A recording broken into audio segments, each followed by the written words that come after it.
Esteemed board members, educators, students, members of the public, thank you for the opportunity to comment. My name is Jeff Shipley, State Representative, District 82. I'm here to update the board on a very grave concern about school district policy that we're beginning to see in Iowa. Had a lot of other acknowledgments I wanted to make, but in the interest of time, I will just get right through it.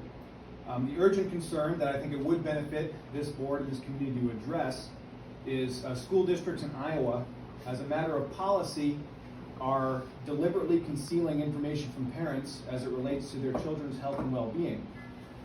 The policy that we've seen about a month ago now in Linn-Mar School District says that once a student is in 7th grade, that the student, and solely the student, would be completely in charge of their, quote, gender plan, which would dictate the terms of their accommodations. The policy of the school district is to keep all of this secret from parents unless first given permission from the 7th grade student. So I hope people will recognize this is a lot more power and responsibility than 7th graders have previously enjoyed. A lot of parents have commented, and I think probably correctly so, that students who are not old enough to consent to having sex similarly would not be old enough to consent to changing their sex. The notion of concealing information or excluding parents on some sensitive issues has been seen as a very bright red line, so to speak, that has generated a lot of concern, mistrust, apprehension across the entire state. From what's been reported to me, this district decision to go in this direction has completely ripped the community apart, has left many parents desperate for other options. Linn-Mar is basing this policy on Iowa Code 216, and their interpretation is far broader than what's actually in code, but if there's any validity to their interpretation, this would necessarily affect every school district, public and non-public in the state. So it's very important that we discuss this and make sure everyone's aware of what's actually being talked about.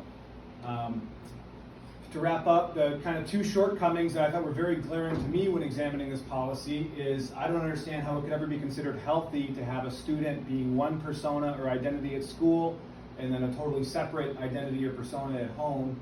I would think it's healthiest that the person's the same person throughout the entire day in their lives.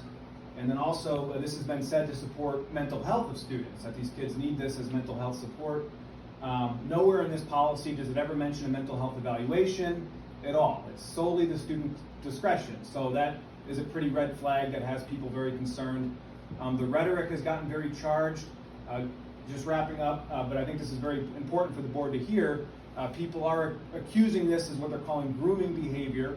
I've used the term, and I specifically, when I'm using it, references anyone who would conceal information or create a barrier between the parents and the kid. And a lot of people who do investigate sex abuse crimes will say that is grooming 101. So what I would ask for the board is to just simply make it very clear, 100% of the time, it's the intention of this community to include parents in the decisions no matter what. And I think that'll benefit and create a lot more harmony and sow the seeds of trust and cooperation. So those are my comments. Thank you very much.